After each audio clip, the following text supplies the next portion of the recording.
This week, we are talking about priorities. That's the theme. And we have all the updates for you. Today is January 27th, 2026, and welcome to the number one gymnastics podcast in the galaxy. I'm Jessica, and I'm here with Spencer from the Balance Beam Situation, where you can find all the live blogs, all the schedules, all the links for everything you need. First headline, I would just like to discuss the fact that is there something we need to discuss? That's the most Yes. important thing happening in the world right now? Yep. Yes, it is. Spencer won fantasy this week. Spencer Barnes. Oh, I did? What? Congratulations. I didn't know. This is brand new news that you're breaking to me right now. Little old me, what? Okay, Spencer.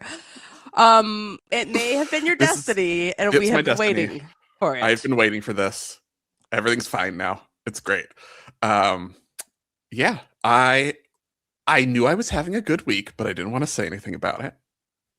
But I was like, I picked a pretty good team this week, and all my people are doing pretty well. And then I won fantasy this week, and I won't stop talking about it forever. If you want to compete in fantasy and beat Spencer, you can join at GymCastic.com. No, shush, don't tell people that they can beat me. Now we have to give Spencer a gift. Oh, what do I get? What's my prize? I'm going to make you leave the house. That's what. That is not a gift. That is a punishment. Okay. Did you see this week that Uncle Tim over at gymnastics-history.com, who's been doing all the research, he has finally published the age falsification. I'm going to call it a database. It's a list. Yeah. But what is a database if not a list? It is. It's not. Yeah. Anyway, it's everyone. It's every gymnast you've ever loved, thought about, has been a world or Olympic champion, who was during Cold War times in a communist country. It's all of them. And I think what's really interesting about this is that he talks about, why are you doing this? Why publishing this now? And he says, quote, I don't believe gymnastics fans fully understand how pervasive this problem was across multiple countries and decades. These weren't isolated incidents. They were systematic practices embedded in national sports programs. So some of the icons on there are people like Vicharova, Ilyanenko, Frolova, Mostepanova, Gojin, Silva, every Romanian for 100 years. And let's see who else. And then Bulgaria also. I mean, it's like between the doping and the age falsification, my God. Yeah, I didn't realize that it was so prevalent. And he has a bunch of articles on it. So if you want to check that out, please do. Because, man, people like to cheat. It's almost like that's another theme this week. Speaking of which, gymnasts have begun speaking out against the extrajudicial killings. Gymnasts have begun speaking out against the extrajudicial killings and other constitutional tramplings that are being committed by ICE in the US and especially Minneapolis. Amid the ICE crackdowns and illegal detentions, arrests, and use of deadly force in Minneapolis, also not to mention the people that have lost eyes and had other injuries. Kamara at Georgia, the 17-year-old who graduated early to go to Georgia, she posted on Instagram about it. Yeah, I mean, Kamara did not mince words, which we love on this show, specifically saying, Christians, it is unchristlike for you to side with ICE, point blank.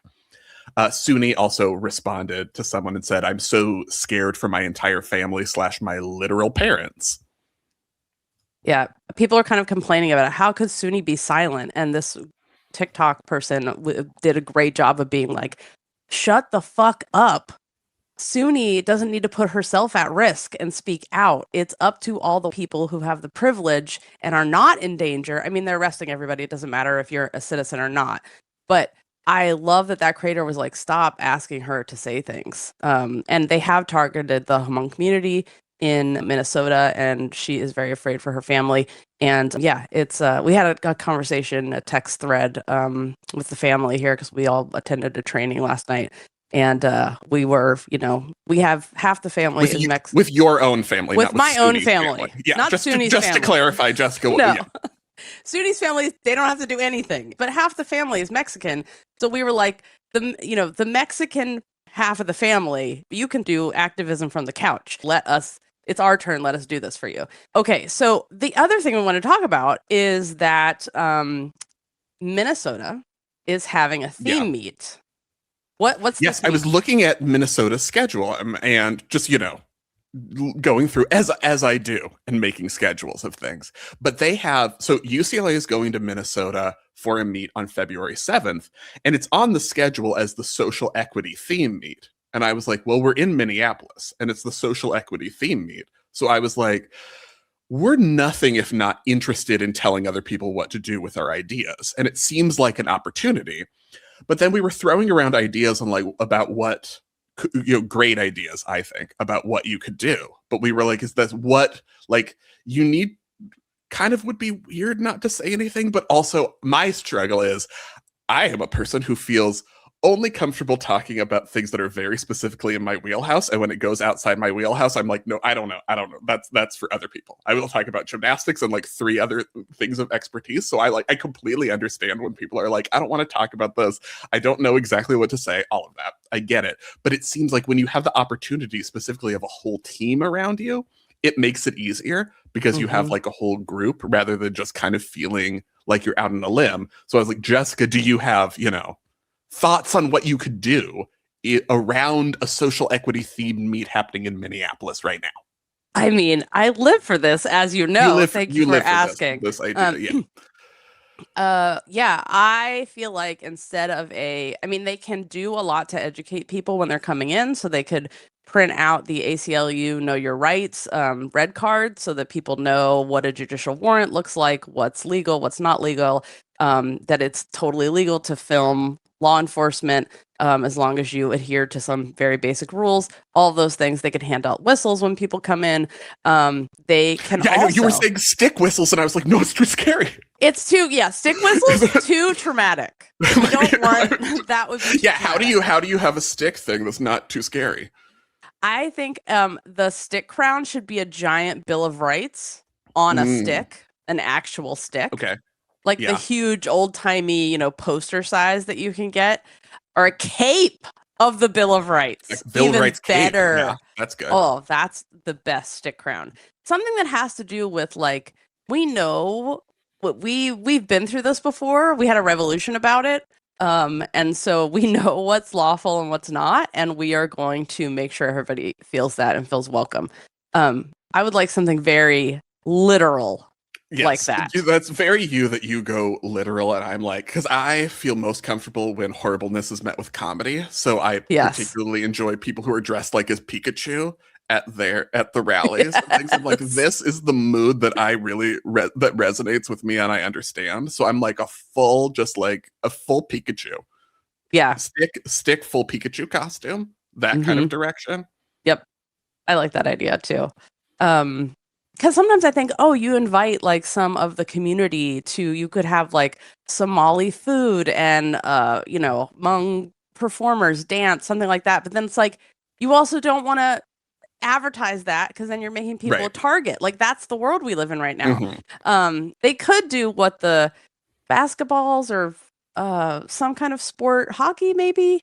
They did a moment of silence for Alex Preddy, who is one of the Minnesotans, a ICU nurse at the VA, who was killed in the street for no reason by ICE. And I like that, having that moment before the meet. So it's not in the middle of it where you got to do beam and then you're bawling your eyes out. You don't want that. Yeah. Something, before the teams come out. But yeah, but if you guys want to know more about what's happening at University of Minnesota right now, we have a letter from an anonymous person at the university who gave some details about what's being done to protect the students and the international students there right now. And so that's on College and Cocktails this week. Speaking of which, we have a resistance portion of the show in College and Cocktails and behind the scenes, and there is always a resistance link. So if you want to know what you can do to help the people who are in hiding, help the people that are picking people up from detention after they have been have been illegally arrested and they are left in the cold with no jacket, no phone, nothing, standing outside by the freeway. The people that are picking those people up and driving them home and giving them a temporary phone to use. If you want to help those people, we have links in that resistance link, and that's a whole page that will tell you how to get trained, how to help people, all that kind of stuff. NCAA news this week. The first thing we need to talk about. Okay. The most beautiful beam sequence being done right now. I'm so obsessed with this. It is a half wolf turn to knee to back head spring to knee. It's so absolutely gorgeous. I feel like it's almost disrespectful to use the term wolf turn to describe the beginning of this, because it's like it's a one-legged flank, but it's not dumb looking like a wolf turn. It's very gorgeous. pretty. This is Delaney McMahon, by the way. Yeah. It's so gorgeous. It's so creative. It's just like everything you want.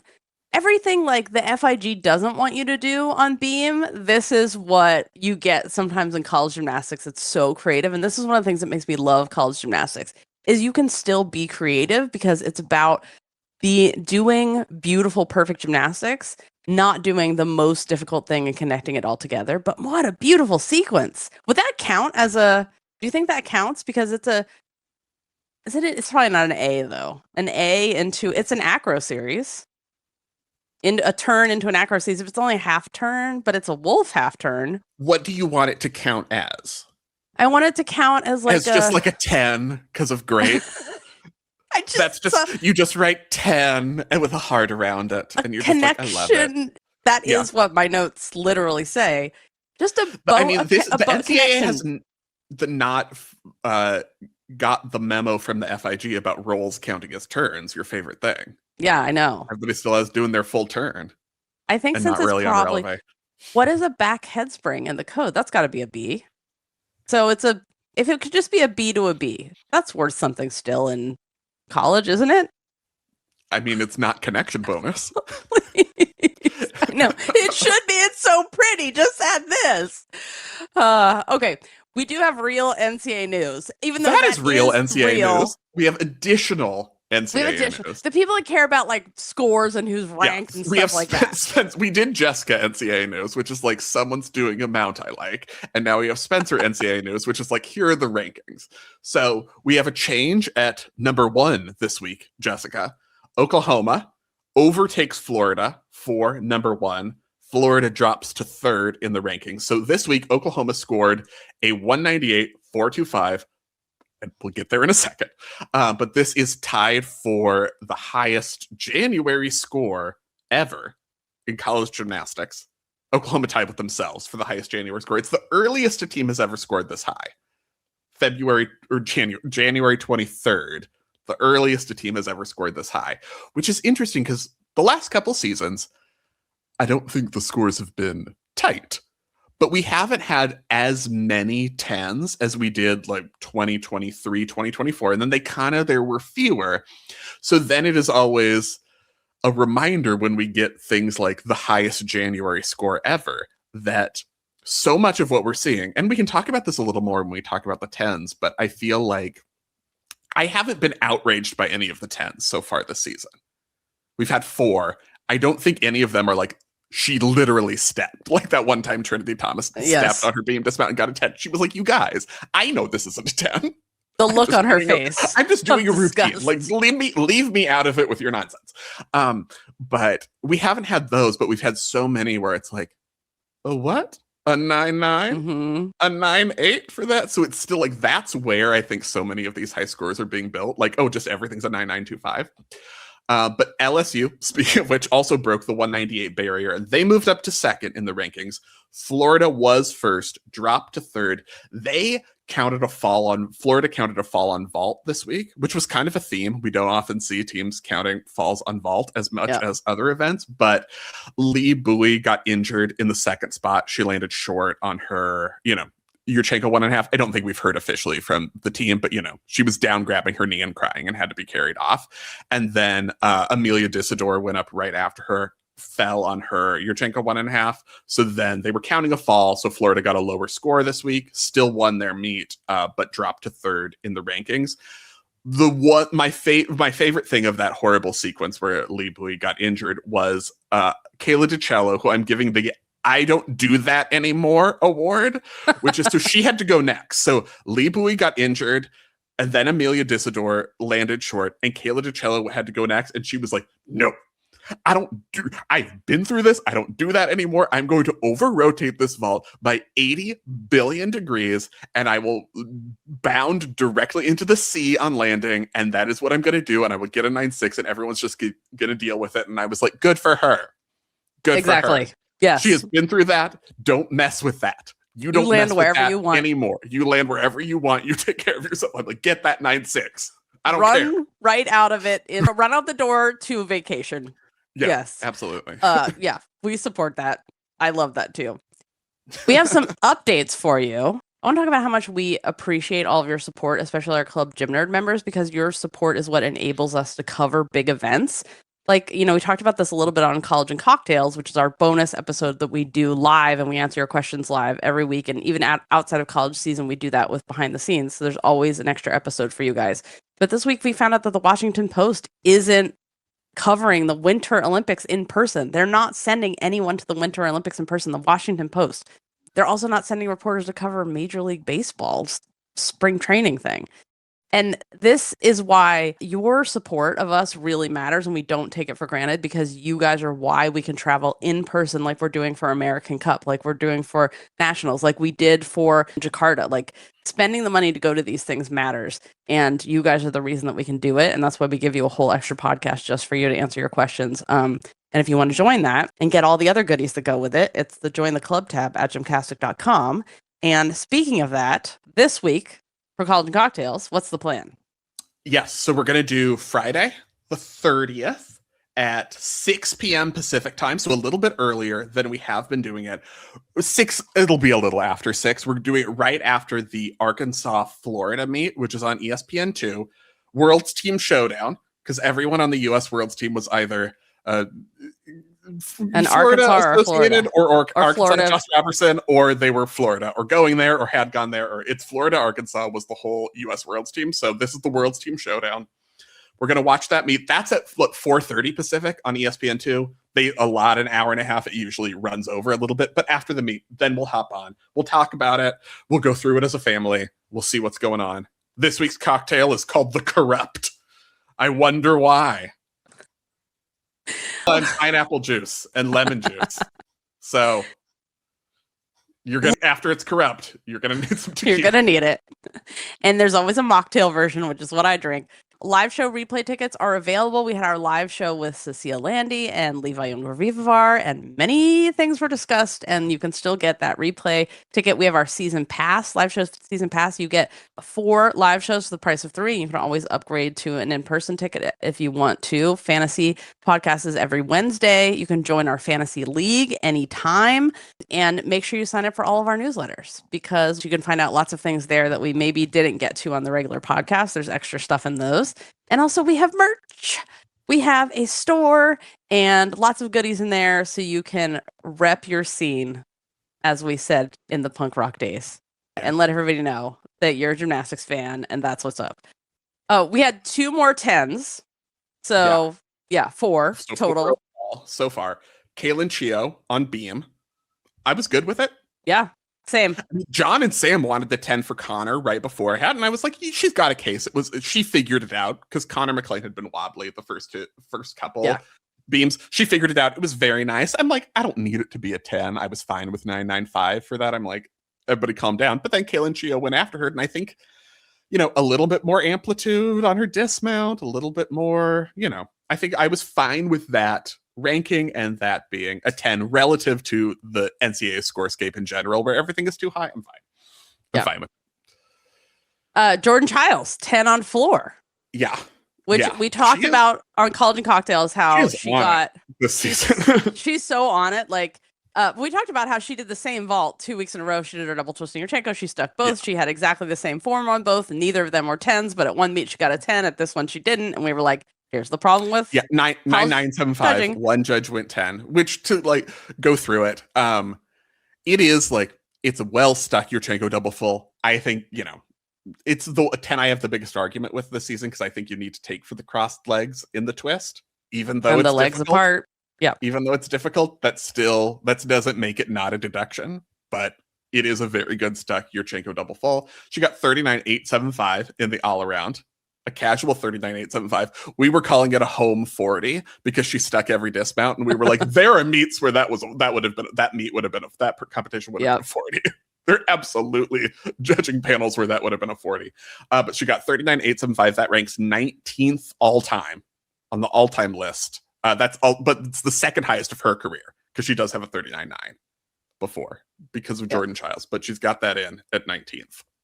And ranked first on vault, of course, because 10. Yeah. Because she's stuck to Yurchenko double fulls. Yeah. What are the biggest controversies of the week? Because, man... this is what we got to talk.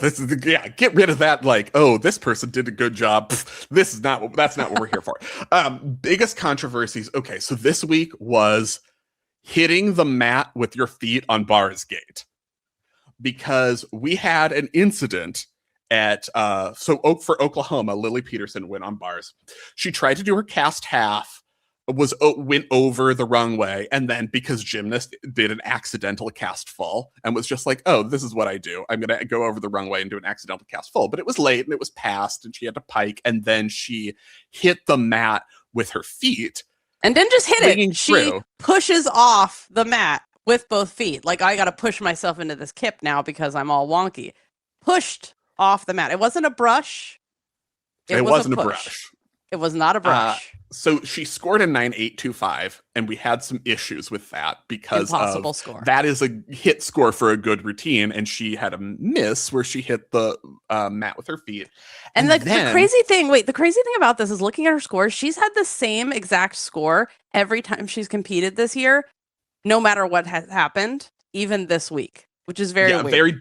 Very different quality routines for the same score. Right. And then, so this is like, if I'm a Utah fan, I am dining out on this for months because McKenna Smith, leading off on bars for Utah this week, did her pack, hit her swinging through after her pack, smacked her feet on the mat, definite hit, crunch. She had to walk. This is what happens when you don't have any room and you have to bend. You like walk your feet really quick into your kip. Another absolute full major support error on the mat. Major error. These are... And she scored a 9.325 for this routine. So if I'm Utah, I'm like, when we do it, it's a fall. But when Lily Pederson, and again, the caveat, she just was trying to save her routine. Great job, Lily Pederson. This has nothing to do with the gymnasts, as always. We just always have to say it. Yes. This has to do with the judging. 9.825 for Pederson, 9.325 for McKenna Smith. Right. For the same error. Basically. I mean, one is just a 2-foot jump. McKenna Smith's is more extreme, but they're both hitting the mat. Right. You can tap, you can have full. Let's go over the code. So the touch or brush. Yeah, there are options for if you brush the foot, a 10th. Or apparatus with is a 10th. If you hit a foot, it's 0.3. And then full support of your feet, like that's a fall. You're just standing on the mat, and that's a fall. And the point about this is it doesn't matter if full support is with, just for a second with both feet, or it's the baby steps that are running into your kip. It's all full support, which means it all has to be a half a point, the same as a fall in NCAA of a deduction. And like this is interesting. Yeah. My take on the Lily Pederson one is that I'm fine with that being a hit of the mat for 0.3. No. Okay. It's both feet, and she pushes off. I just... either way, 9.825 is insane because there's a lot happening before this, and then it's at least a mandatory 0.3. Yeah. But either way... feel like you're pushing up. Yeah, I feel like that Interesting. is I would want to know the judging consensus on whether that's more of a 0.3 or a 0.5. I don't think you can make the argument that it's a 0.1 though. I don't think you no, can make the absolutely case not. that it's a 0.1 brush. That's like when you're swinging through and the top of your foot like kisses the mat. Right. That's what I think of a 0.1 brush as being. Like it's That's just like you when made contact, but you kind of almost wouldn't even know. right. That's when you can't really tell, but you can tell because there's a line in the chalk on the mat. Yeah. That's how Yeah. you know the foot touch because there's no chalk in that one spot. But this is like but the thing is like I did try to find the judges have like instruction videos where they talk about this and I couldn't find one where they went over this specifically. But yeah, I would like to hear, but I mean either way, it's like it wasn't taken. right. And so the thing is that I think this is the theme of all things administrative and believing in the rule of law in general, in government, in judging.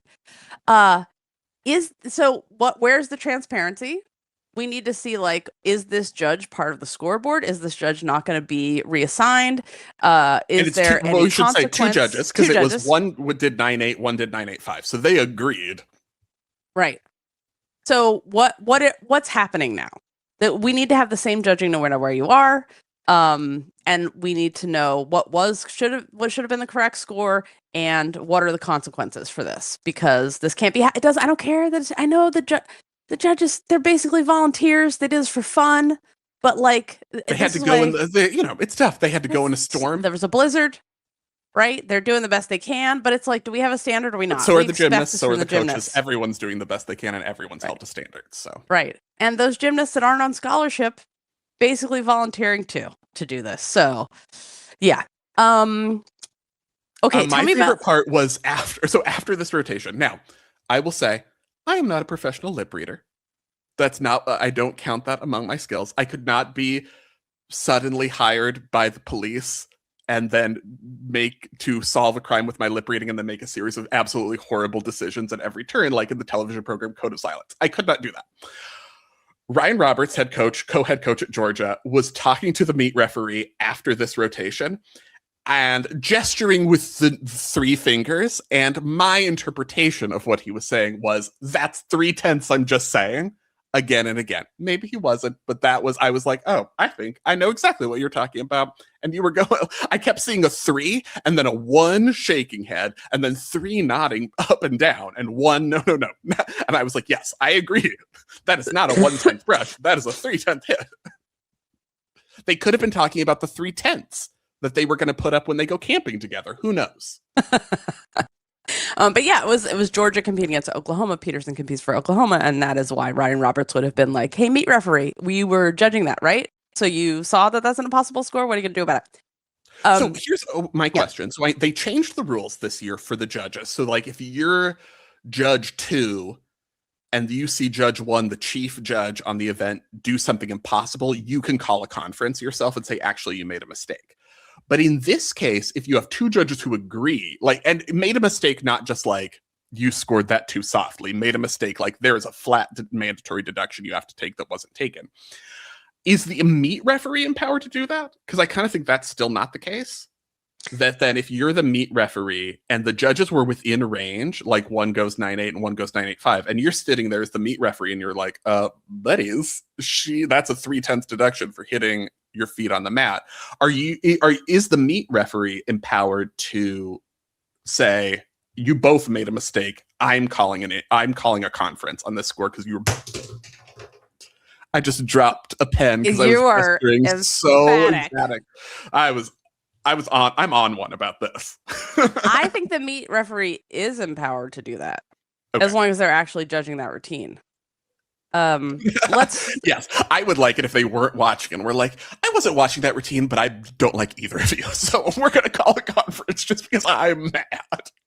That's the Spencer and Jessica code of points. I mean, you can. I don't like. You didn't judge the entire routine, but you see that it's an impossible score. Sure. Like that's another possibility. But yeah.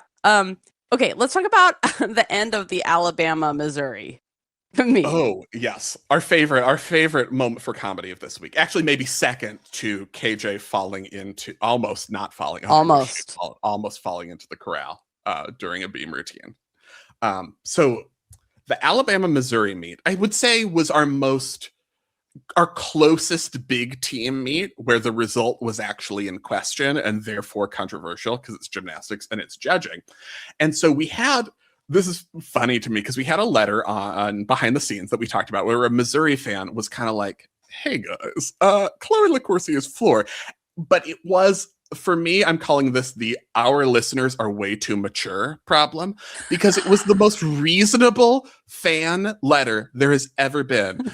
Our listener was like, I'm a Missouri fan and I know that I have a bias, but I thought Chloe LaCoursier scored a couple Beam scores and I know that Alabama's really good and they were really good and maybe overall they're the stronger team, but I also really felt like it was the most reasonable fan expression of fandom there has ever been. It was so polite, and I agree. Actually, like watching back now, I hadn't when we read it on behind the scenes, but watching all the routines in detail back, I agree with the assessment that it's like, yeah, Alabama got held up at the end of the meet, but probably on balance, they overall were better by a smidge from the first half of the meet. I completely agree, but I'm like, you guys have permission to be so much more outraged. Like Missouri fans, you go for it because this is close and controversial and should have been very close and probably should have been closer than it was. So you could go for it. It just made me happy because I'm like, compared to most sports, and I know like gymnastics, there's some weirdos and get some grief online. And my sentiment is always like, it's so much better than sports where there's like betting. Like it's so much healthier. It's so much better than most other sports. Like no judges have ever been hit by a snowball during a meet. You know what I mean? We are so mature in gymnastics of other sports. And this, I feel like really exemplified it because it was just like, even like most of the even intense fans are like, but I also just really want everyone to be happy and everyone to have a really good time. And I respect how good Alabama's bars rotation was. And that was really nice to see as well. And I'm like, yeah, but like, feel free to get outraged. I think Missouri fans get like, yeah, you're not unreasonable if you are outraged by this result, but it did specifically because so Alabama's on floor. As Araya Rockbar had gone, she like mistimed her combination pass. So she had to then do a lay to like tuck her front lay. So she didn't have the start value, had an up to level deduction, all of that. So she got a 9.6 before Chloe LaCoursier went up. Jessica, do you want to describe what happened in Chloe LaCoursier's Rudy? Oh, it's so good. So she does a Rudy to, normally it would be a stag jump beautifully out of it, but instead she did a Rudy stag jump to bug hits your windshield wiper when you're going 90 miles an hour. And she was leaning too far forward and was waving her arms and trying to save it. The fact that she didn't fall over is another testament to why everyone should do gymnastics, because you will not be one of those people who just slips and falls and breaks something, because how she stayed up balanced on one foot and didn't actually smash her face into the floor is a miracle. And yeah, it's just hats off to you, Chloe. It was great.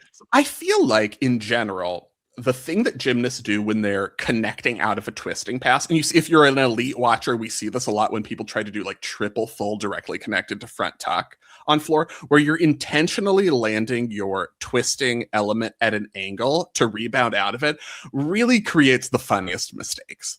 Like consistently, that is the funniest looking error, because when you don't time it just right, it is the silliest. Yep. It is great. We've seen so many of those, like this World in Jakarta. Naomi Visser, Visser, who did like triple full to, it was basically a side flip, except she was flipping forward and just did facing forward. It was a facing forward side slam. Yeah, she was on the transverse, moving sideways, almost totally off the floor, doing a front flip, and it was hilarious. But yeah. It's very entertaining, and gymnasts are amazing. Do you have any PSAs this week? Was there any etiquette? I did. Oh my god, I had to have a moment because, and I felt like you would understand and be outraged as well. I feel like we need to have a whole like etiquette for guests segment where it's just like, I understand that in gymnastics, specifically college gymnastics, there are a lot of people who are involved with the college sports or sports in general that don't know gymnastics. But when you are in that environment, you are a guest. and you need to maintain the etiquette of the guest. I need to write one of those like etiquette manuals that they had like back in the day, like Miss Spencer's rules for polite behavior or whatever. You know, I need something like that, because we had a moment at a meet this week where a coach was moving mats on floor. So, you know, people will use a 4-incher or a sting mat or something on floor when they're landing, and they're moving them in and out, and you have to tape the out of bounds lines to if you have a mat on it to show. So the coach was moving the mat out of the way to tape it. And in the 1 nanosecond in which he had moved it out of the way on floor, a photographer came and plopped right down onto the mat to sit and take a picture of the beam. And this coach was like, dude, that is the equipment I need to do my job. Like, why are you sitting on this? Like, you were just like, oh, this is a comfy place. This looks soft. I'm gonna sit right here. And it's like, this is the equipment. This is the sport. This is the job. So this is our PSA. Don't just like sit on any random mat that people are using when it's just around. This is part of like, this is like not so egregious. Like, no, it's mostly funny because you right. could see the whole thing of the coach just literally put this mat here, turned away, and then looked back, and there was just like a random dude on it, and he was like, "What? No, move!" Also, this is where I would have been like, kicked my foot on him, but get off! Like, no time for. I know. Like, this he is was one much of those... more polite than Jessica. Yeah, I would not have been. More funny than egregious. Mid routine, you're not. You don't have to be polite. It's not like that camera cord cable. That's what I was going to talk about. That guy walked across the fucking vault runway. That should have immediately been you take your credential off, yell at you, and you are ejected from the arena and locked out. That is what should have happened. And I'm serious about yelling. There are times when, yes, you should yell at people in public. That was so bad. It's a safety issue, I think this was not a safety issue in this case, but that one was. Right. I'm sure to the athlete that was like, I'd like to land on that because my ankles only make it through these 14 weeks because of that goddamn mat. But yeah. And then there was like the time that the photographer put all of his equipment on top of the athlete bags at Olympic trials. Mm-hmm. I mean, there's like stuff that you're just like, what's wrong with you? How did you get but this is like I'm saying everyone needs to go through like a cotillion before they go to a gymnastics meet where I'm there and I'm like, ladies, how do we stand? I want to do the like a League of Their Own cotillion scene where they make the team go to like the How to Be a Lady school, but with everyone who comes to a gymnastics meet. Like, this is what we have to do. Oh my god, I'm obsessed with this now. I want this so bad. Oh, we have to make this happen. Instead of I run the photographers meeting because the photographers have to have a meeting or should where they like get their bibs and things before I run it, and I'm just like, let's talk about our posture. Oh my god! Although I cannot talk about anyone's posture. You can't. That's right. It's not my best area. It's I was, I'm not allowed to touch your shoulders. I know. Anyway, but one of the things I would do if I did work with someone who every time I walked by I was like, stand up, get up straight, and like pulled her shoulders back and was like, listen. But we had that kind of relationship where I could do that. But yes, posture. It is my other book is called The Difficulties of Being Tall. But you're sitting. I should just get you one of those little things that like pops up. No, I'm saying it's a natural thing that develops when you're tall. Yeah, because you're always looking down. Over. Yeah, I know. That's why I'm going to get you things that are higher. But I'm going to get you one of those posture sports bras that like zings you when you're not. I've gotten one of them. It doesn't work. It didn't take. It's not actually a sports bra, by the way. It's just like one of those things, but it looks like it. Yeah. It didn't work. It didn't take. Oh, does it have the buzzy part? It's like when I had to wear corrective shoes when I was little. It didn't take. Oh, no. Did you have to wear a patch, too? Like an eye patch? No. I never. Oh. I mean, I never had an eye patch that wasn't just an aesthetic choice. I never had a medical eye patch. I had just sort of like a pirate's choice. As needed. Okay. In NCAA season, we are 1 month in. Yeah. This was week 4. Can you believe it? And I want to talk about the biggest ranking surprises so far. that we have going on here. So, the first thing I think is happy category. We'll start with happy category. Rating surprises like positive. You can do positive, and then I'll be like, who's sucking. Alabama's in third. We've been waiting for the Alabama team is so great. We've been waiting for them the scores to support the team's gloriousness. So they're tied with Florida now, just behind OU and LSU, and I think this is where they deserve to be. Also, the best part of this team, and I would just like to say, this is why I think they are doing so well, is because they have dispensed with this Southern Belle nonsense in favor of the Le Corbusier jock intensity. That is who they are now. Well, I would say Gabby Gladio. Gladio. Too. She will. No, not Le Corbusier, Gladio. Well, I think both of them, but yeah. Yeah. Gladio even more, I think. But like Gladio bench pressing Jameson Sears as her stick celebration. Oh, the most Jessica celebration there's ever been. Yeah. Also, I was like, why are they spotting Jameson Sears? It's Gabby Gladio. She does not need a spot. No. This was, it was a fun team exercise. But I also love that all the teams we talked about on College and Cocktails. There's so many teams now that are doing like, let me get myself on Sports Center. Let me create a viral moment.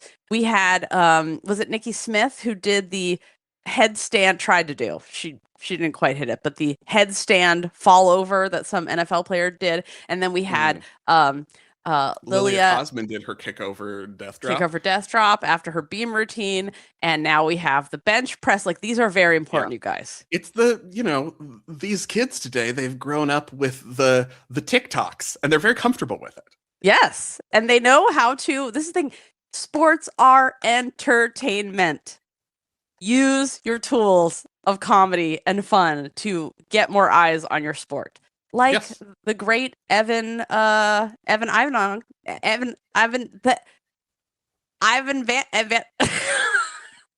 Whoa, this is a whole syllable salad.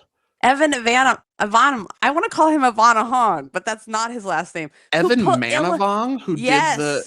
Thank you. Okay, who pulled out his? He vaulted a perfect, beautiful vault. Is that what you were saying? I was like, wait, why? I'm seeing all the letters, but that there's missing. It is the mission of this podcast to just make everyone Ivana Hong. That is very important. That is really, what's the point of life? What's the point of life if you're not Ivana Hong? Yeah. Exactly. Illinois gymnast, incredible, perfect vault. And then after he salutes, pulls out his immunization card and shows it off to everyone. I got my COVID shot, and he is now the videographer for Alabama. So just there you go. Yeah. So Spencer's heard me many times complain about being tired and needing a nap, and I used to feel tired all the time, and my blood sugar was all over the place, and I didn't realize that I wasn't getting even close to enough protein every day. And I finally learned about that, the importance of getting enough protein, and I actually did it, and that really changed everything for me. But I'm also a person that hates to cook, hates to prep anything, or even like think about going to the grocery store. So that is why Huel, Huel, the high protein starter kit, the Black Edition RTD and Black Edition powder, has been a huge help making protein a default for me instead of a struggle. RTD is the emergency high protein complete meal. The powder is the controlled, customizable high protein complete meal. 35 grams plus of protein. The RTD is 35 grams, the powder 40 grams, with 27 essential vitamins and minerals. It's gluten-free with no artificial sweeteners, colors, or flavors, and under $5 per meal. If you're focusing on protein right now or just trying to feel a little more together, this bundle really, really helps. Limited time offer. Get Huel's full high protein starter kit today with our exclusive offer of 20% off online with the code GymCastic20 at Huel.com/GymCastic20. New customers only. Thank you to Huel for partnering and supporting our show. Okay, Stanford is 9th now. Mm-hmm. So this is great because it's not even April, and normally they wait till April to be ranked. Yeah, I know. What are you doing? Getting 197 in January? Yeah. So Anna Roberts is 2nd all around nationally, that's her ranking where she should be. She's only behind Jordan Chiles. This is correct. This is the right Mm. place for her. We are Mhm. fine with this. I Also, would say of our 9975s that we've seen on floor this year, because there were a lot, especially this weekend, I think hers was the best. yeah, everything she does is The perfect. most 9975.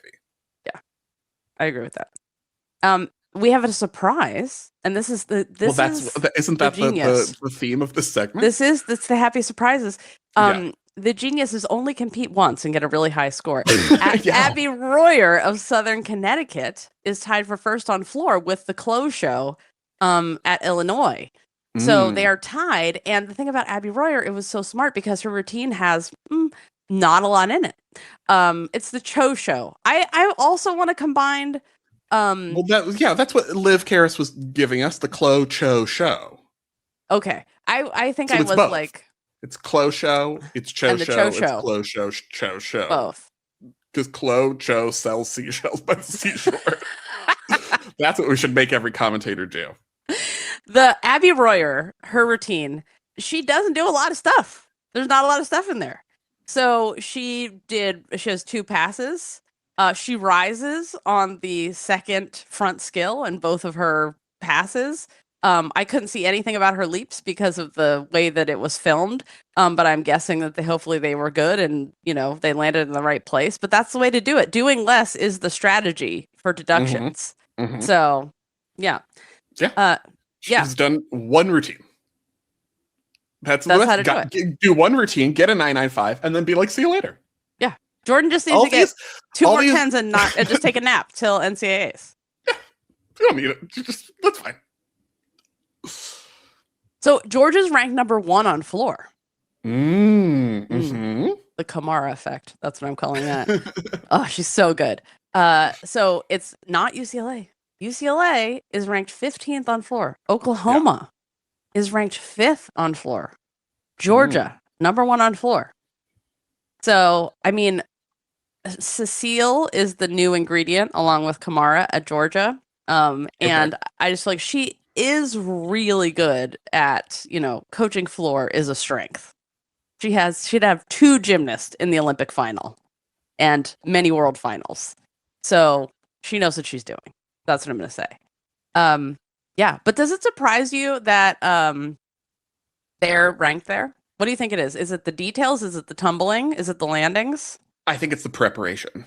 I think they're ready early. They were ready so early, which was what we saw, in preseason. It was like that team is ready. And I think a lot of being number 1 on floor in January is that you were ready to be, rather than we're going to work our way into our endurance, that strategy, which I think I've seen a lot less of that this season.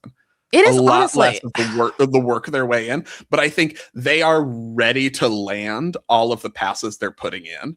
Right. And so then even when they have mistakes, like I love Harley Tomlin's routine with her double Arabian at the beginning. Mm-hmm. And then I think she was kind of out of control this last time I saw it with the stag jump out of it. But then it's like, it's just control because the pass is comfortable. So it's like an 0.5 control deduction for kind of going, ugh, but that's it. And it's still a good score. I hate the idea of people waiting and not being like, you should have your cardio should be 100% in place before you're doing competing full floor routines. It is too dangerous and the season's too long and there's no reason you can keep your cardio up. You don't have to risk that. It's just there's too much of a risk for injury to not be ready to do a full floor routine. Like, yes, your cardio can get a little better, but you have to be able to do that last pass without being tired. So and if that what do you make of the idea of like peaking too soon? The thing is burning out and then being tired in like the postseason meets. I think that the right teams, the right teams. That's not what I meant. The smart conditioning coaches, just like the good teams, the ones that are doing it right. You are getting their cardio ready in August and September. Like their cardio you're starting to do that routine cardio right away with pushing mats and making sure their like legs are burnt out and doing those landing positions and all of that stuff. So that by the time they actually start doing real routines, it is not they're not tired. So I feel like you can do the conditioning without doing full routines on hard. That's the way you do it. And you can keep the conditioning up without having to do those routines every single week. Like a lot of at this point, they should maybe some teams are only doing one routine on a hard surface. And you keep your cardio up in lots of different ways.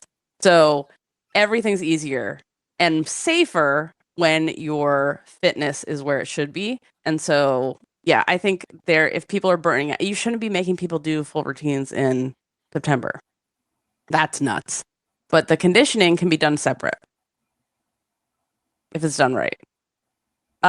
Also, in the blessed happy news, Riley McCusker, our goddess of bars, is ranked second nationally on bars, where she always belonged.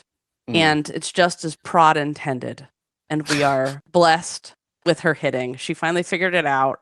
And it is so beautiful to watch her gymnastics. It's just, if you are feeling down, if you're ever just feeling like, what's the point of it all? There's too much in the world. I just don't want to get out of bed. Just watch a Riley McCusker bar routine at Florida this year. Just gonna watch Heated Rivalry and Riley McCusker's bars. That might be what I've been doing this past week. You guys. Right. It's working. I'm here. So Spencer, what are your biggest surprises? Okay, I'll do the biggest surprise down arrow category. Yeah, that's the biggest surprise, that sound effect category. Okay, so absolutely would not have picked this. Utah is ranked 14th and has two 195s in their first 4 meets. So this was, again, we talked about the McKenna Smith. They ended up counting a fall on bars and then counted a fall on floor in this past meet for another 195. And I don't know what to make of this, because it's errors. It's not built-in deductions. It's like you fell and don't usually fall. So I think they have every capability of, forgetting that, making everyone forget that happened once everyone's in form and hitting. But now it's the kind of thing where, okay, it happened twice. Once you can be like, oh, well, they had an off meet, whatever. But now it's twice out of 4 meets. And it's kind of like, you don't expect that from Utah in particular. Like, we never see that from Utah in particular, where right. Like they don't have mistakes like this. That's not their deal. Yeah. Yeah, it is surprising. Very interesting to watch. And it's it still can be just, now they start hitting meets and we forget about it, but it's the kind of thing where now I've got an eye on it. And they did change Avery Neff's beam. I know. Which I think is smart. It is smart. But it's less smart. I guess you want to win. But at least you want to win or something. I mean, also, sometimes I feel like it is worth the risk to do something fun in the beginning of the season, because also when you have these gymnasts who literally, I mean, I have been in gyms where the coach is just like, okay, try this combination, try this, and it's all different skills. And you're like, you can literally do everything in the entire code of points, and you're trying them all combined right now on high beam without ever going to the floor and seeing how it, if you have a gymnast that is that kind of acrobatic genius, then give them something fun to try and, something different. And then, if the strategy doesn't work, change it later, but give them a challenge, get them excited. Some gymnasts need that. And some are like, I don't want to try anything. Give me the exact same thing that I've been doing since I was 3 years old, and don't change anything. I have to know ahead of time. I need to do it 150 times in a row right now in training, and it's going to be perfect. And I'm not going to stop until it's perfect. Yeah. Yes. Some people are like that, and that's okay. Kentucky also. Okay, so Kentucky is the other one, ranked 32nd and has two 194s in the first 3 meets. They got up to a 195 this week, but still counted a fall on beam. So they can get there. But this is the thing with Kentucky, and we had a question about this on behind the scenes, and I was kind of like, on paper, they are last in the SEC. Preseason, if you look at that roster, you're doing your preseason rankings, I would say they're 9th in the SEC. 9th in the SEC is still a good team, still a postseason team, but I would have put them there. So I think they're better than the team we've seen. They're obviously a 196 team, but with them, I'm like, I don't know if they're a hit Like a good one is going to be able to beat, get into the evening session at SECs, beat the teams they compete against every week kind of thing. So that's one I'm also interested. It's surprising to me because it's lower than I thought it would be. But with Utah, I'm like, well, they're probably going to get out of this funk and get back up to like top 6. But Kentucky still, I don't know. Yeah. I've said this before, but I feel like Kentucky is too good of a school with all the things that if you want to attract really good athletes and give them everything they need, Kentucky has that. And I feel like they need to have a coaching change.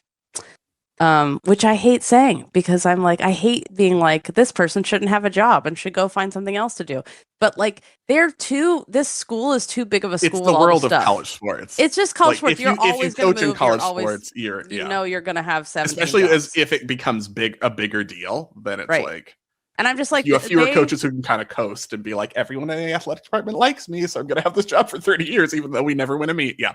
Right. And I feel like it's one of those things where you're like, I can see the AD being like, well, we haven't had any controversies. No one has gone on social media and put anybody on blast. Yeah. And that's our worst fear. But it's like, they've been mediocre for too long. Have they though? That's not my characterization of Kentucky. I think they've been good, like improving and really good really recently. And that's kind of why this year's dip is noteworthy, because they're not supposed to be ranked 32nd anymore. They've like steadily improved so that now they're a top team, and they didn't used to be. I just think I feel like but what I'm saying is I think that's too soon to go that step. Like it's 3 meets, but it's like I don't know if the roster is there this year. Right, and that's the thing, and then that goes to recruiting. And are you doing everything you can to recruit? And yeah,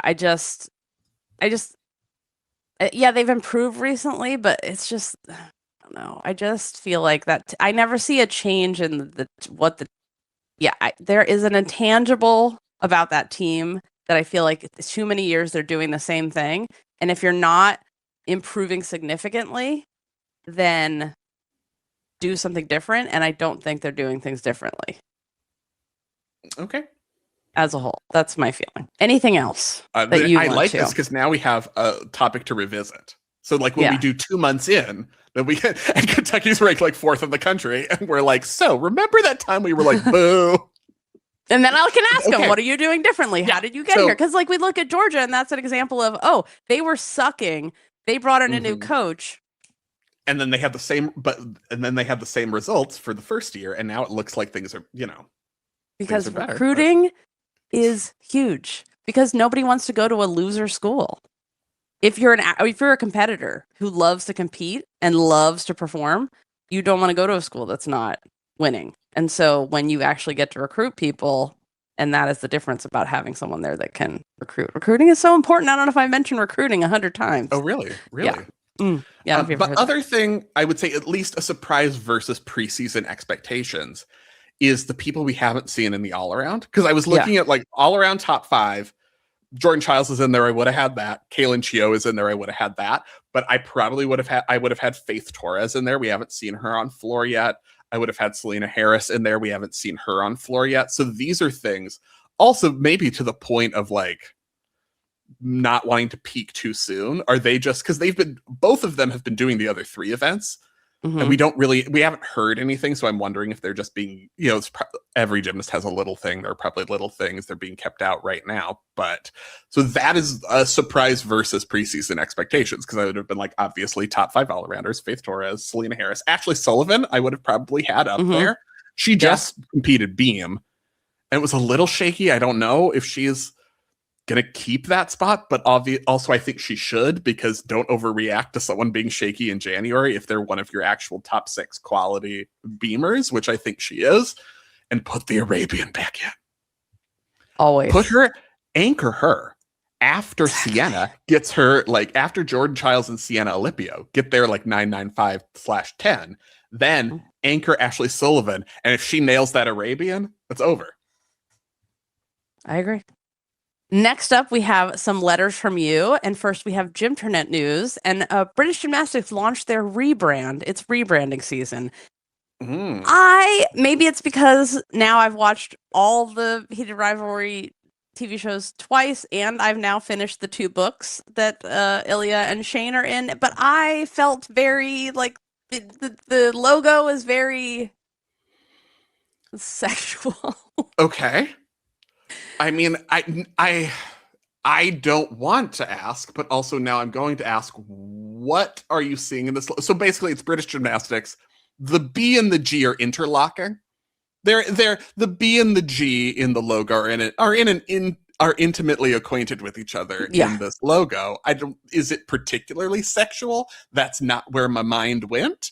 But would you like to elaborate? Yeah, one has a hole and the other one's in the hole. And so that's just what I thought of first because I'm a 12-year-old boy. But Good. I also like the animation and I like that it's like flipping together. Yeah, it's hot.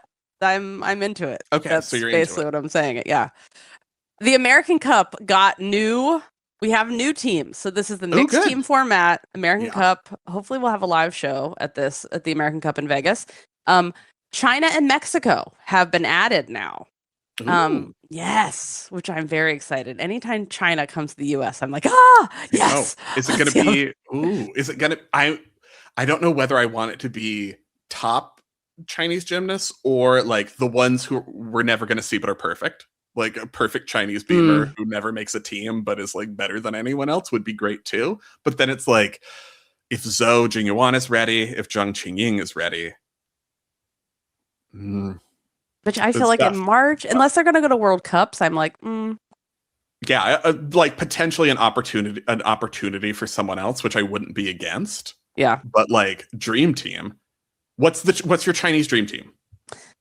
I mean, like I would love a Zhou Jingyuan. Zhou is my whole dream team. Like to do P bars, but also some of the other events that he's also really good at, but it's like no one talks about. Like with like Zhang Boheng, but you don't have to do everything. Yeah. Maybe. Which they don't have to do everything. Situation. Yeah, you can kind of like alternate. You can do what events you want. That would be fun. With like a Yang Fan Yue for bars. Mm-hmm.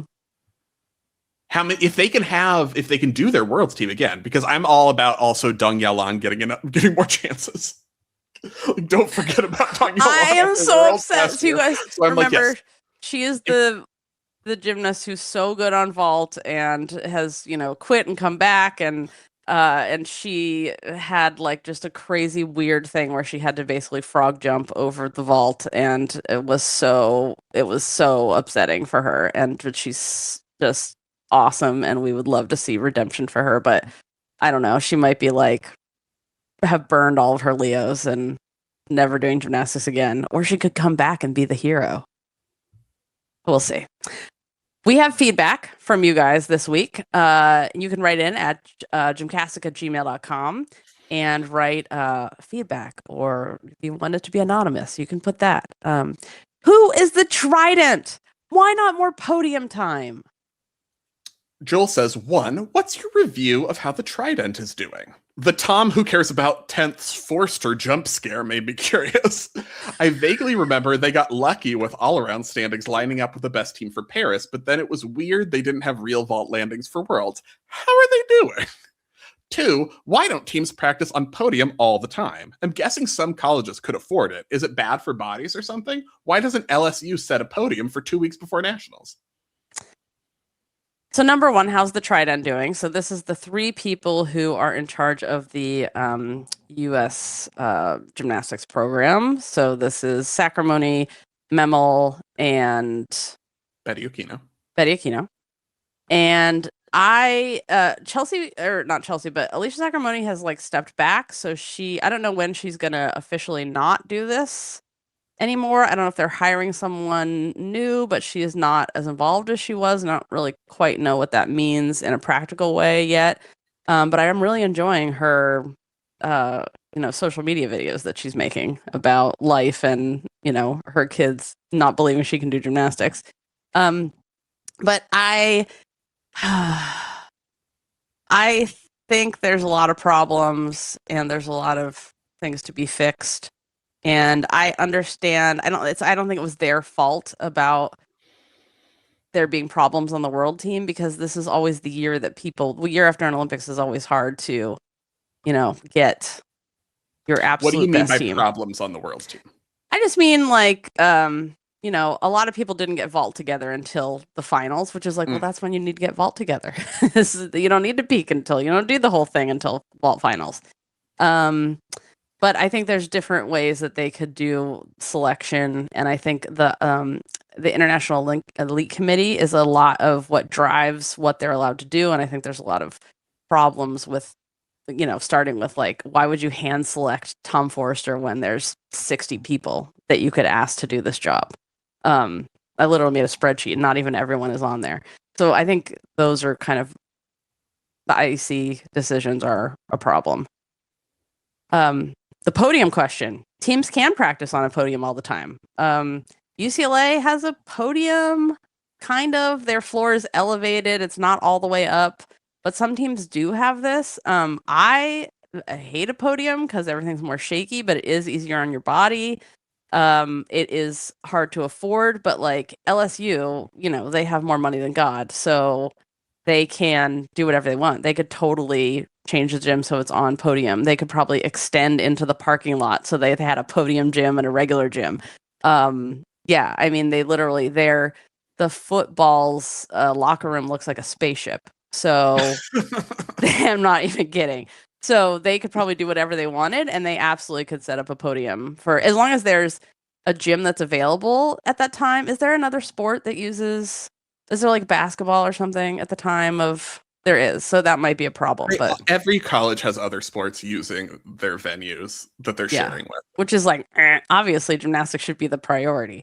But yeah, they have so much money. They just put another floor on top of their building that has the podium gym. It on can top of like another floor of the building. I thought you meant like a floor exercise on top of the building, and I was imagining a floor exercise do it on outside, the roof, like a podium floor on the roof, and I was like, that sounds like a terrible idea. That won't be a problem in a place where they have hurricanes. It'll be fine. No, it's fine. Spencer. It's fine. I have no issues with that idea whatsoever. Yeah.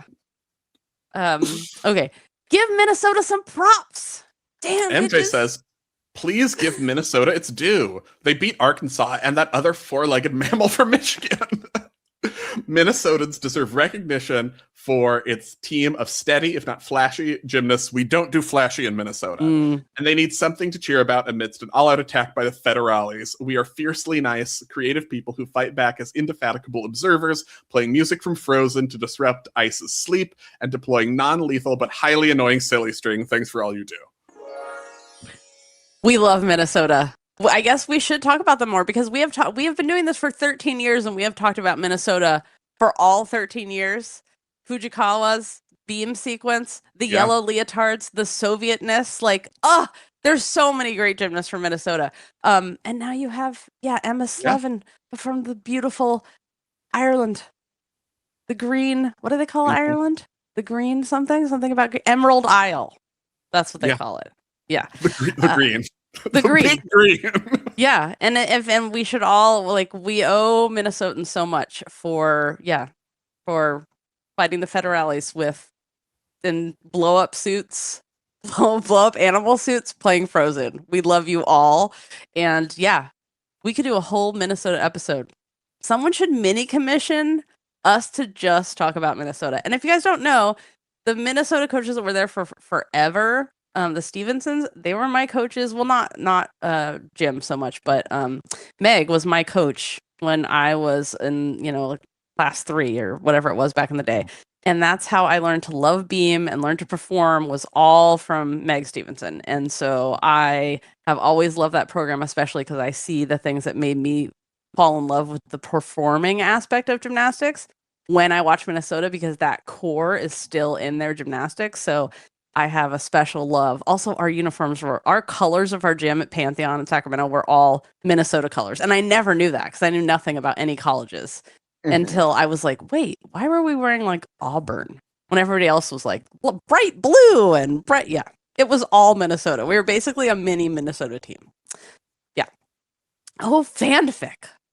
Oh, AJ says, I have been a loyal GymCastic listener and Club Gym Nerd member for several years. Thank you for the endless joy you have brought into my life. I just listened to this week's Heated Rivalry episode.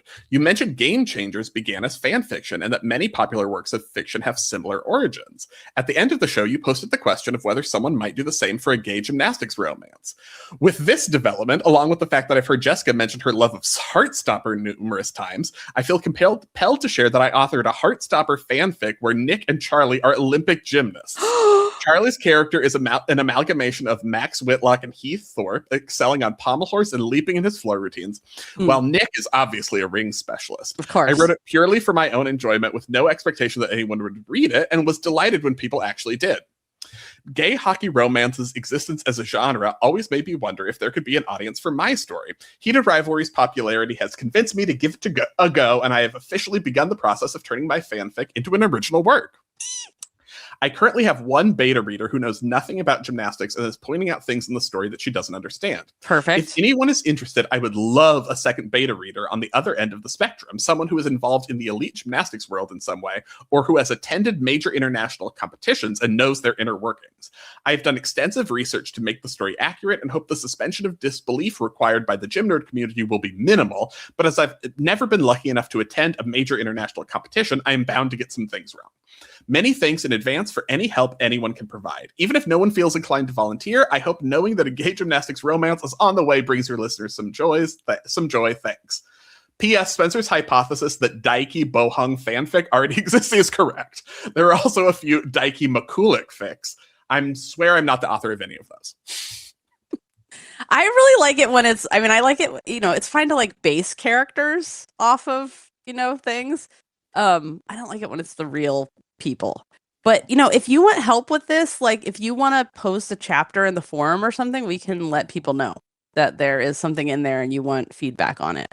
And if it's like, if it's like Heartstopper and there's all the descriptions of things, then maybe just label it, this is NC-17 or, it's an adult read. But I bet you would get people would be pretty stoked to read that.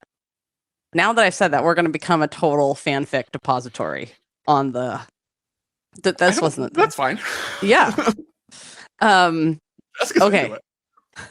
Yeah, I mean, yeah. Okay. What happens if a judge misses meat? Robin says, thanks for all you do for the gymnastics community. The winter weather schedule changes prompted some questions for me. What happens if a judge can't make it to a meet? I know many judges travel from out of town and even fly to work these events. If someone can't make it or has travel delays, I feel like this could throw off the entire meet schedule if there aren't enough judges. Do the rules have any stipulations for such scenarios? Would they ever defer to one judge per event, or have more bi-rotations, or go to 2 or 3 events at a time, even for a quad meet? I'm curious the precedent for this. Side note, do you know what is up with Sky Carrico of Penn? She is their beloved gymnast who has a gorgeous Yurchenko 1.5 and competed at regionals last year. At their inter-squad in December, she was on the sidelines in clothes and didn't compete, and she didn't travel with the team to their first away meet at Cornell. Hope she is okay and can return to competition soon. Okay, the first question. Yes, there are procedures. Yes, this happens, travel delays, canceled flights, weather, all of these things.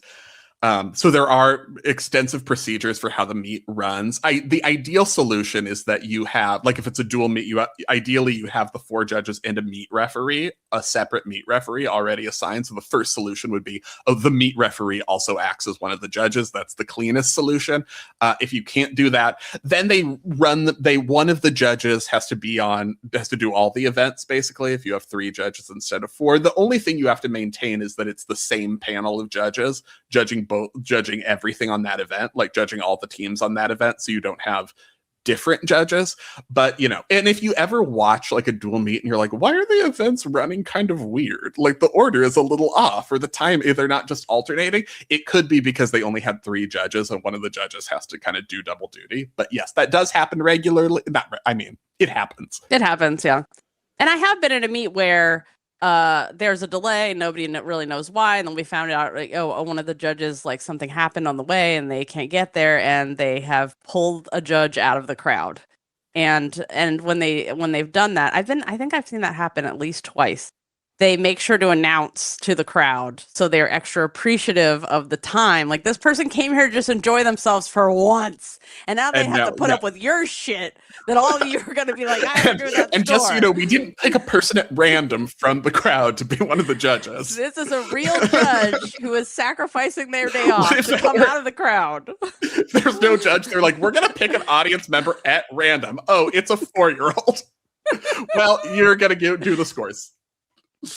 Yeah. I don't know about Sky. I find when there's an announcement or they don't say, it could be something personal. It could be that they're not academically eligible. It could be that they are, have a health thing that they don't want people to know about, which is, kind of leave it at that. They're just regular injured and the team doesn't say anything about it, which sometimes is Penn.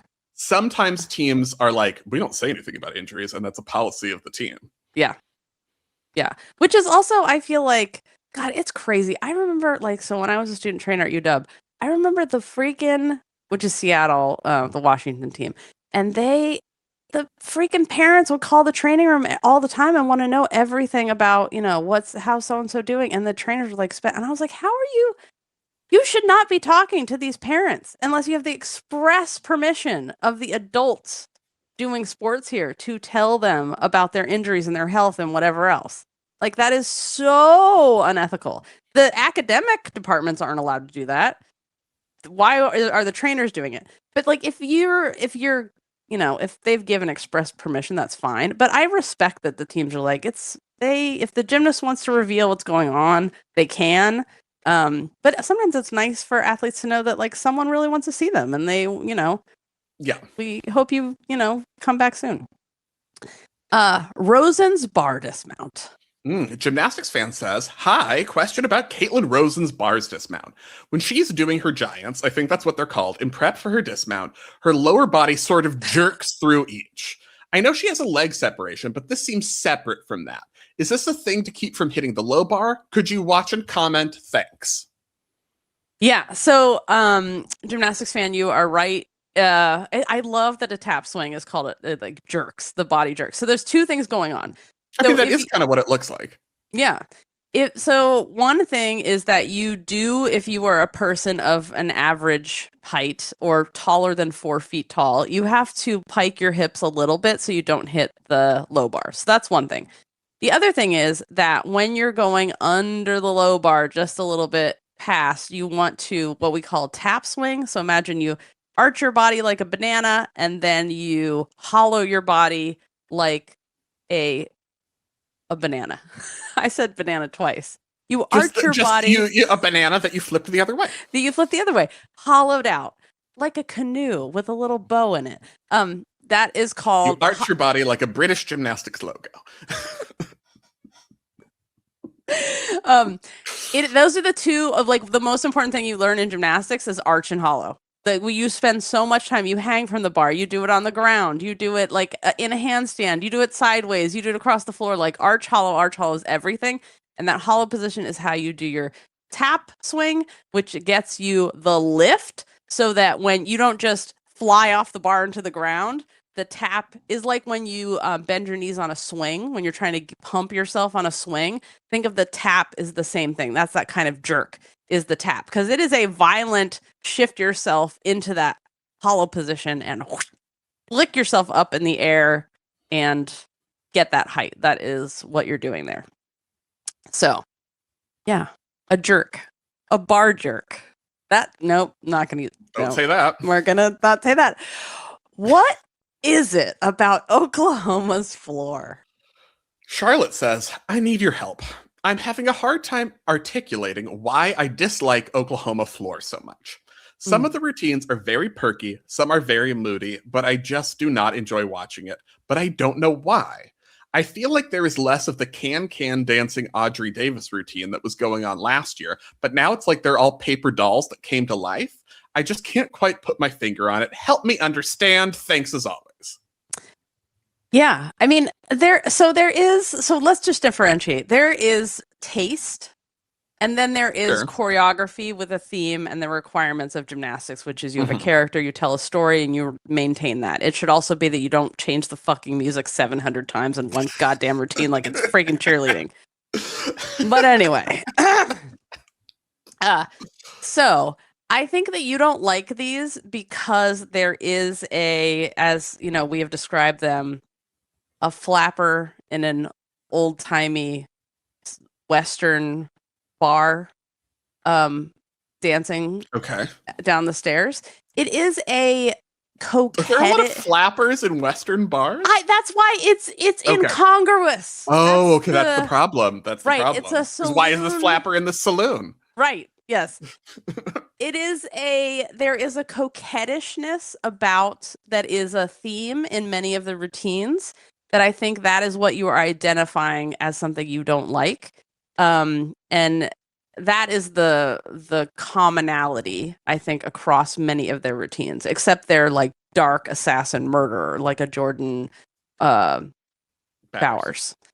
Yeah, so I think that's why, which is fine, like can dancing, flappers. Like it's a coquettish. Those are two different things. Isn't the can flappers? That's the 30s, 20s, 19s. When did they do that? I would say like a flapper is doing the Charleston. A flapper's not doing the can. Oh, the can is the French kick It's landed like a split. yes. That's right. That's right. That's Moulin Rouge. Sure. The nudie dance place in France, Paris. Yeah. Topless, I'm sorry, not nudie. It's on Thanksgiving we had a conversation. Say burlesque, Jessica. It's not burlesque. Oh, we're gonna get so many letters now. Because we weren't before because you were like the flappers doing the can. But we were talking about this with someone, and they were just like, "Oh no, in France, this isn't." They've seen the Moulin Rouge like many times, and they were like, "No, even though they're topless, it's not sexual. It's not." And I was like, "They're topless, and they scream and throw themselves onto the split on the floor. That's sexual." But I'm glad you can enjoy it for the art that it is too. But I would say, there's a reason it's like that. So I think that is why, like some people, it's just not your taste, the coquettishness. I personally like their routines, so there's something weird that they're just different. And so I appreciate them. You like a routine that is like, there's something to talk about. Yes. Like there's something going on, and when it's just like, and there is identifiable dance. They're not just slowly moving around and posing. There is actual dance in it, and I think they do have actual dance. Everyone's so orange, Spencer. Oh yes, this is from Jill. Oh, Jill. I get you, Jill. Jill says, a plea to whomever is in charge of the self-tanner in NCAA Gymnastics. In the name of Tony the Tiger, Garfield, and Nemo, please put your spray tan gun away. If not that, then maybe let's try it for a less heavy pour. All this orange is making me yearn for the days when gymnasts were mistaken for a piece of poster board. Does NIL pay more if athletes resemble overripe citrus fruits? Hashtag asking for my eyes. Leave the orange where it belongs, in Jello shots, Nerf footballs, Tang, Legos, and on my fingers after a date with a bag of Cheerios. Please and thank you. Cheetos. This is why you should always... Cheetos. Those orange Cheerios, Cheers, they're delicious. This is why you should always use chopsticks when you eat Cheetos. If you guys didn't know, carry Cheetos with you for anything you don't want to... Cheetos with you? Yeah, do that too. Carry chopsticks with you anytime. Carry Cheerios because you are a toddler and you might need a snack. And everyone should always remember the rules that you might need a snack, because that is always correct, regardless. Cheerios and chopsticks, keys to a happy life. Yeah. Yeah. Agreed. One other thing I will say about this. So I feel like the colors, the contrast, I am colorblind, so I see things a little differently, but I have them on my TV in like it looks normal for most things.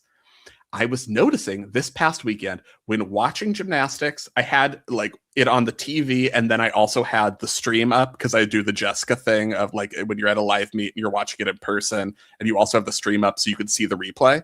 Like you can see it twice. Yep. The tanning orangeness was very different on the TV versus on the stream. But Yep. I felt like, and so I thought like, oh, the color's gotten weird on the TV, but I don't think it is because it's fine for everything else. So in addition to the overusing of the self tan, I think we need a color conspiracy of what's happening because on the TV, everyone looked way more insane than they did on the stream. It definitely has, like, it depends on the TV that you have. It depends on how you have set the coloring on your TV because there's different ways you can do it and there's different settings for it. There's like a sports setting, but does the sports setting, that's more like how things move and not the coloring. But it is different because when you see people in person, they might look super orange. When you see it on TV, they're not as orange. And then, yeah, the screen makes a difference. The person makes a difference how they did it. You know, the freshmen, they struggle a lot. They have you'll see their hands are completely orange. The bottom of their hands. That's why what are the seniors there for their mentorship reasons, if not teaching you how to do your hair and fake tan? Exactly. That's the most important thing, right? Yeah. The fake tan does bother me so much because I think it looks terrible. But on the other hand, you know, I'm not competing in a leotard in front of everybody and having, you know, my whole body on TV. So I can understand like why they do that too. But also there's other teams that do it and they're, you know, so white, they're translucent. You can see their veins practically. And, you know, just have that veiny pride. What's wrong with me? Yeah.